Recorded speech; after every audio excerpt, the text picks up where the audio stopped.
dog. I mean, obviously Shane has shown that he can be that guy, McClanahan, but can Boss and Pepio and Bradley say, you know what? I want that for me. I want that for myself. And I think that's not a bad thing, is having some competition between those four. I mean, we know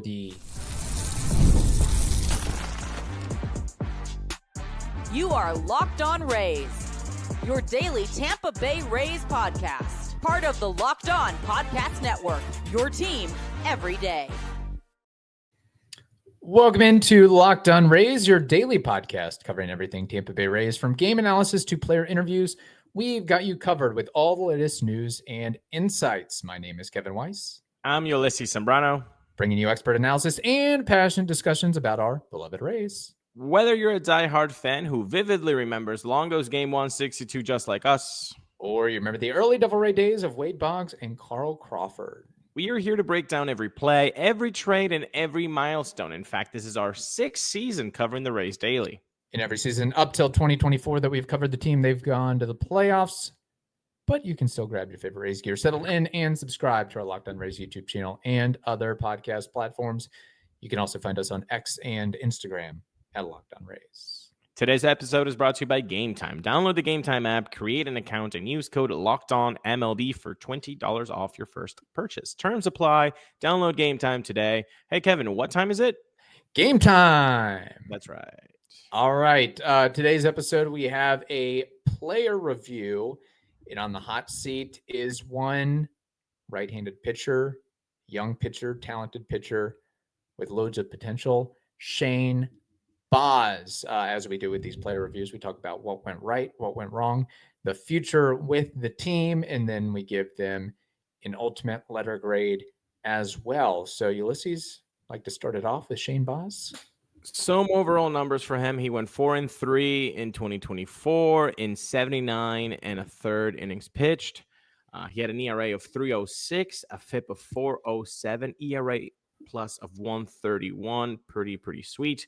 He only allowed 9 home runs in those 79 and a third innings. I was incredibly happy with his return. I thought one of the coolest things that I saw from him was length. Out of his 14 starts, only 3 times did he not pitch 5 innings or more. 3 times out of those 14, which is pretty cool. But even better is that out of those 3 times where he didn't touch the 5 innings, 2 of those 3 times were in his first 3 starts. So basically, after those first 3 starts, he pitched 5 innings or more, except for one time, when he got clobbered pretty badly. But it happens. It happens. And he's a guy coming from Tommy John, and he's one of the guys that pitched 3 games, 7 innings or more. So I think for me, that was a very bright point. I am, and I think you are too, I'd rather see a guy go 7 innings and show me what he's got than 7 relievers going an inning and a third each. Right. It's just the baseball that we prefer aesthetically. And so him doing that, coming back from a pretty big injury, that was pretty cool to see. Yes, it was. Because we hadn't seen him since July 2022. I almost forgot that he was on the team and was like, is he ever going to come back? And then he came back with a vengeance. And you mentioned the length and what he did in his 14 starts. What's also notable about that is how well he did in September.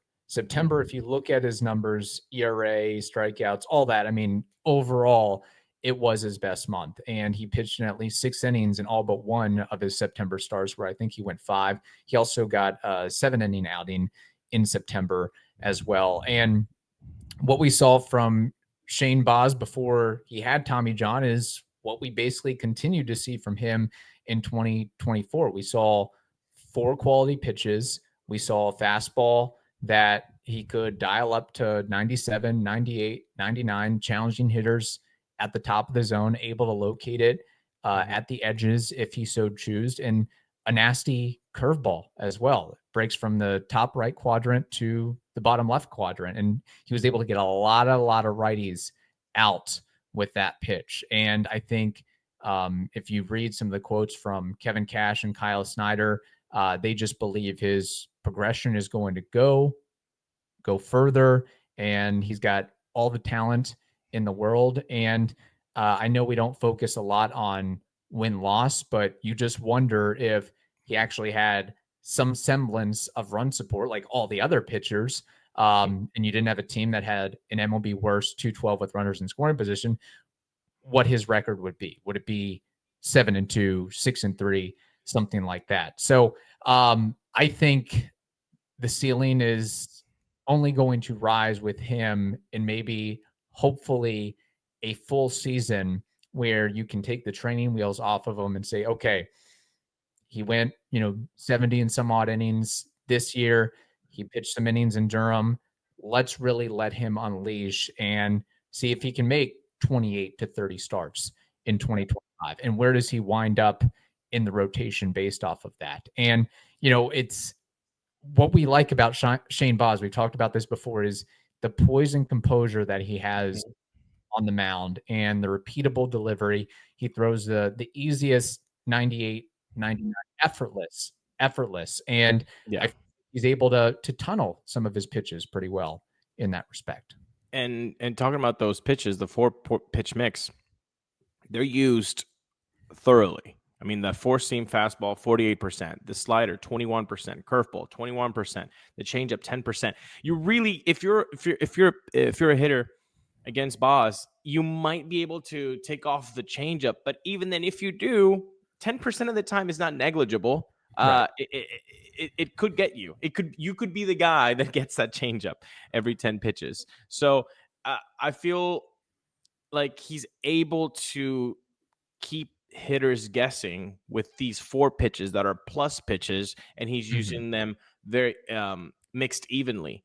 And when you're talking about where he can line up in the rotation, we saw what Taj Bradley could do. We saw what Ryan Pepiot could do. We went a little bit deep with Taj on the player review.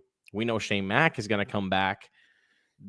It's going to be a fun competition, hopefully friendly amongst these guys, where who's going to come out as a big top dog. I mean, obviously Shane has shown that he can be that guy, McClanahan, but can Baz and Pepiot and Bradley say, you know what, I want that for me. I want that for myself. Baz can definitely do that. I mean, he was supposed to be the guy coming up the ranks saying, I'm going to take number one. He got hurt. He couldn't do it. But now it's his time, and it'll be fun to see that competition happen in 2025. And they're all playing for something. They're all playing for contract, for arbitration, stake. There's some skin in the game.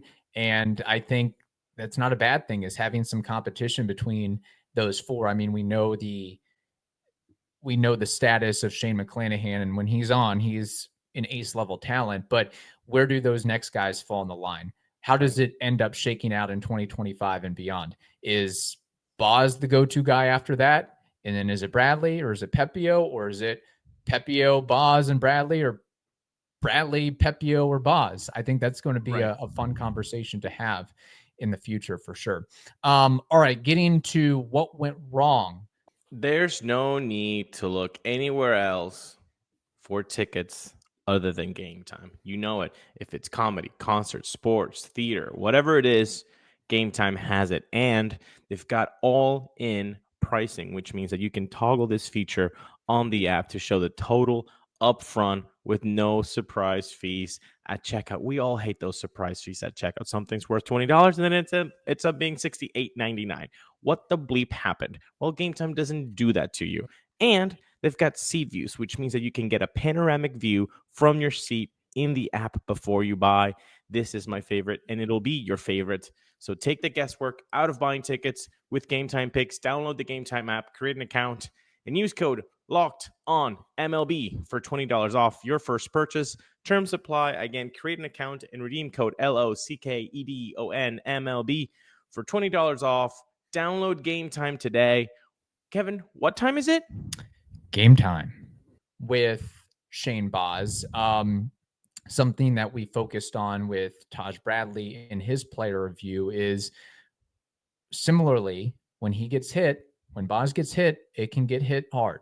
If you just look at the average exit velocity, you look at the chase percentage, you look at the hard hit percentage, the ground ball percentage. So he has a tendency, and it makes sense. I mean, if you're throwing a 98, 99 fastball and a guy's able to square up the barrel of the bat with it, it's probably going to have a decent thump on it as well. And then tied into that a little bit, not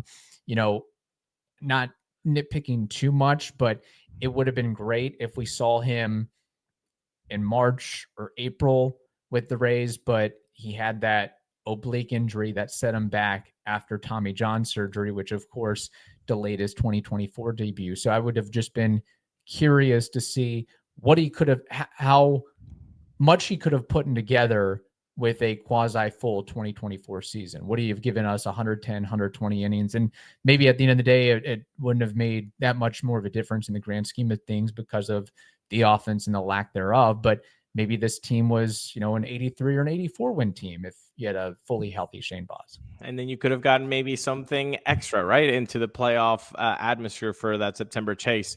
I think with Baz, there's going to be some injury. Can he stay on the field? Right.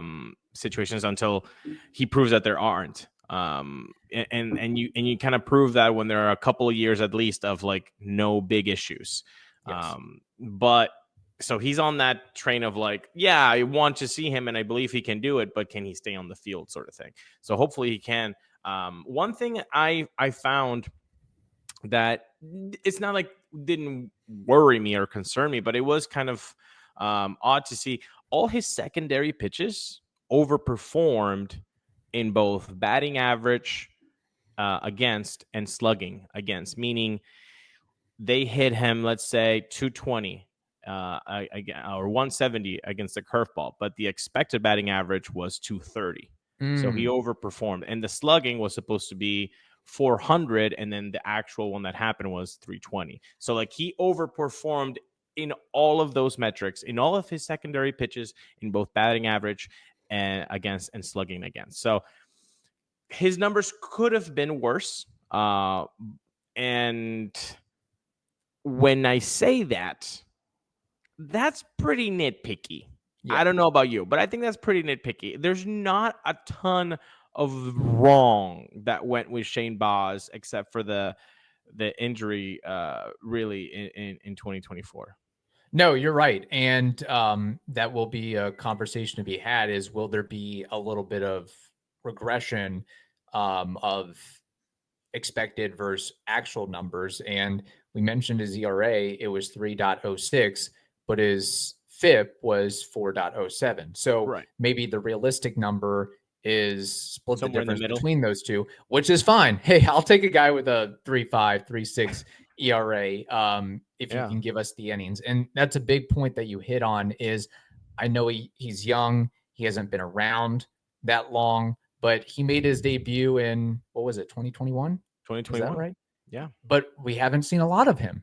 Nope. We haven't seen a lot of him in a big league uniform. And I'm really hoping he doesn't, I guess, talent-wise, I hope he does become a Tyler Glasnow. But as far as being able to have that availability, that was something that Tyler Glasnow could never achieve really with the Rays. And I think he's still struggling to do that in a Dodgers uniform of, can you give us 140, 150, 160, 165, 170? Can you do what Zach Littell does and be out there and available? And I would think that just with his build, with his makeup, with his delivery, in his action, that he would be able to do that. But pitching can be a dangerous game. And some guys, their body responds better than others. And when you're throwing as hard as you do and you have as many breaking balls as you do, it can cause some issues, which maybe that's why, I don't know what the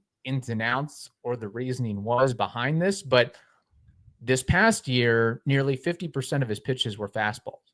He threw a lot less sliders as he did in 2022. So I don't know if that was a maintenance situation of, hey, we're trying to save your elbow and your arm a little bit, throw a fewer sliders, and maybe in turn that caused his strikeout rate to dip a little bit, because even though he does have an elite level fastball, you're throwing it half the time. Professional hitters, major league hitters, are eventually going to catch up to it, identify it, and say, okay, 1 out of every 2 pitches is going to be a fastball. I can just stay on the heater more or less. Which, by the way, you would think, okay, that's going to give him more in trouble, more hits, and he's going to have to waste a lot more pitches per inning.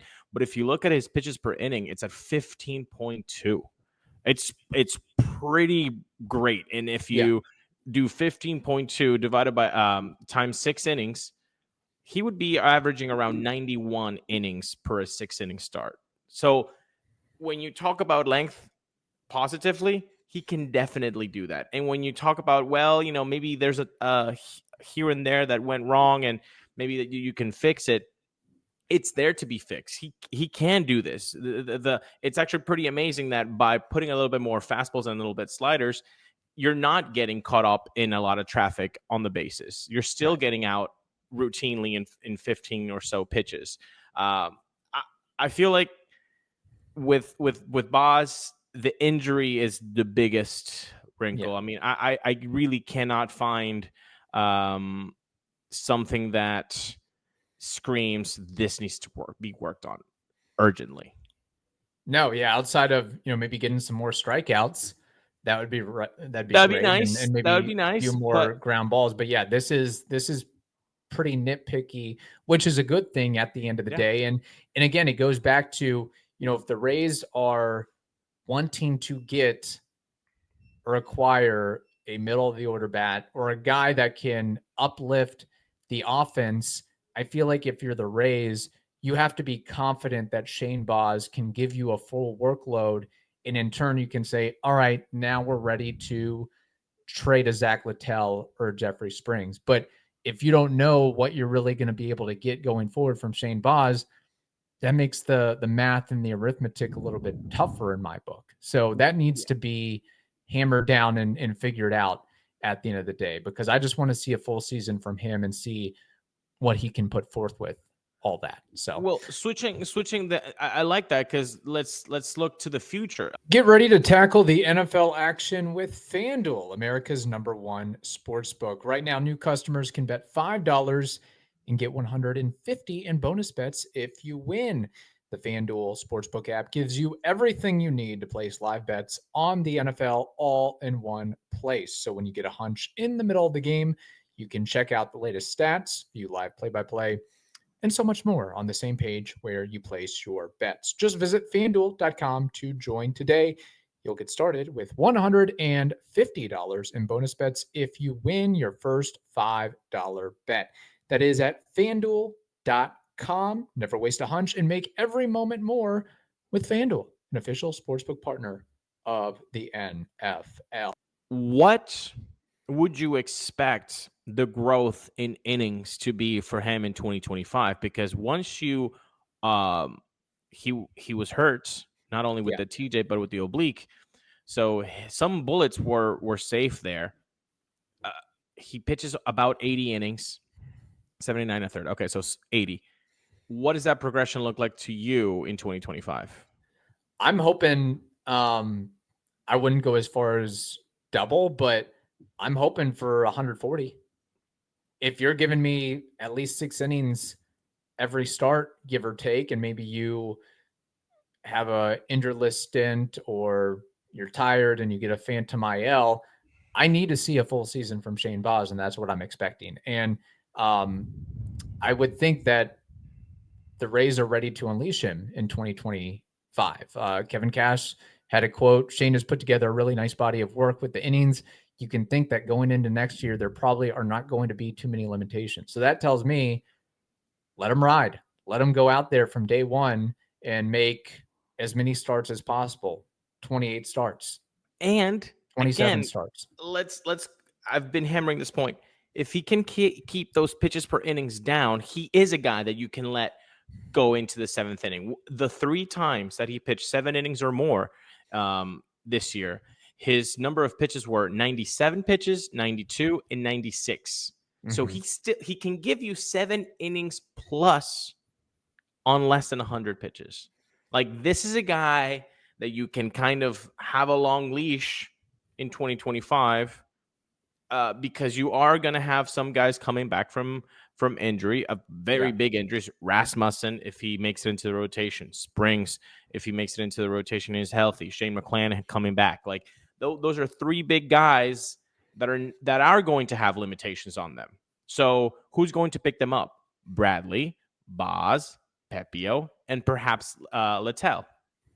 I mean, when you put it all that way, Shane Baz is such an important piece in this rotation for 2025. Like, I'm not saying it all hinges on him, but if he doesn't have a good 2025, where are the innings coming from, Kev? Because Littell was the one that had the most innings, and he was at 156 innings. Bradley at second with 138, Pepio with 130. After that, it almost drops to 100 with Tyler Alexander. Yeah. The innings are an issue. So I know you've got 7-8 possibilities for starters, which is great. But if they all pitch with limitations, then where really are the innings coming from? Yeah. They're coming from guys you don't really want them to have to come from. And you're relying on your bullpen to carry the load, which can cause problems at the end of the day and overuse of the bullpen and some guys getting exposed here and there. But with Shane Baz, he is arbitration eligible in 2025, projected based on MLB trade rumors to make $1.9 million this year. He'll be a free agent in 2028. So I guess one of my questions is, do you see any realm where the Rays may say, hey, this is an opportunity, risk on both sides, but maybe a Jeffrey Springs-like contract extension, maybe a Yandy Diaz-like contract extension a year or two from now? I don't know, just throwing it out there. No, I think that's, I mean, with Shane Baz, I think it would make sense. Look, you are not a stable pitcher in the major leagues, but whatsoever. Like, you can be, but we've seen. Look at Brent Honeywell. Like, he struggled mightily to get a spot, and finally got it. But look at Brendan McKay. Brendan McKay at the second one that I was going to. Exactly. Like, it's, you never know what can happen. So if I were Shane Baz, like, and the Rays come at me with a Springs type contract, hey, I'm still a young guy. I can at least get my millions, be in a place that I like, that has treated me well, and then I can still make. If I overshoot that contract, awesome, because now I'm going to get even a better one when I get to be a free agent.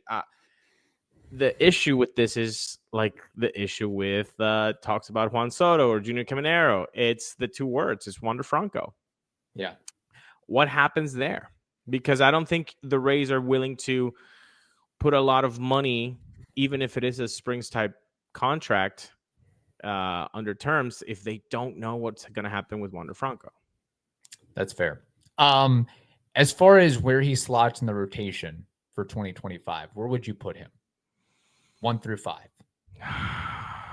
Let's talk about first, like, opening weekend, like how that rotation looks like, because I think it's going to look like differently in June and September.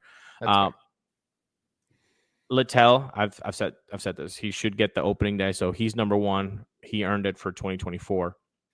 After that, I think it would be Tosh number 2, Baz 3, Pepio 4. And then McClanahan, if he's healthy for opening day, I think, then maybe you can slot him 4th or 5th. But it's about, I think Baz right now, for his activity in 2024, ranks below Littell and Bradley. That's fair. All right. It is that time. Red pin grade. Ulises, what are you giving Shane Baz for his 2024 body of work? Terrific seeing him on the mound again. Not, like I said, not a lot of things to critique him about. Love that he was able to keep the pitches down per inning, so he's able to go 7 innings plus. Love that. We need length from starters. 92. All right. So an A-. Yes. All right. I will give him a B+ of 88. So a little bit of a difference there just based on I had expectations for him being ready in the majors sooner than he actually was. And anytime we mention Shane Baz, it keeps going back to that boondoggle of a trade with the Pirates. The gift that keeps on giving. Chris Archer, last I checked, has not pitched in the major since 2022. Glasnow's kicking around. The Rays got some value in trading him to the Dodgers. Baz, what he's doing. And then, of course, we have the whole Austin Meadows situation where he was something for a little bit, and then he had some issues after that. So there we go. All right. What do you all think? Put it in the comments. What would you grade Shane Baz? What do you expect for him in 2025 as well? In the meantime, hope you all have a wonderful day. Stay safe, and we will talk to you on Wednesday.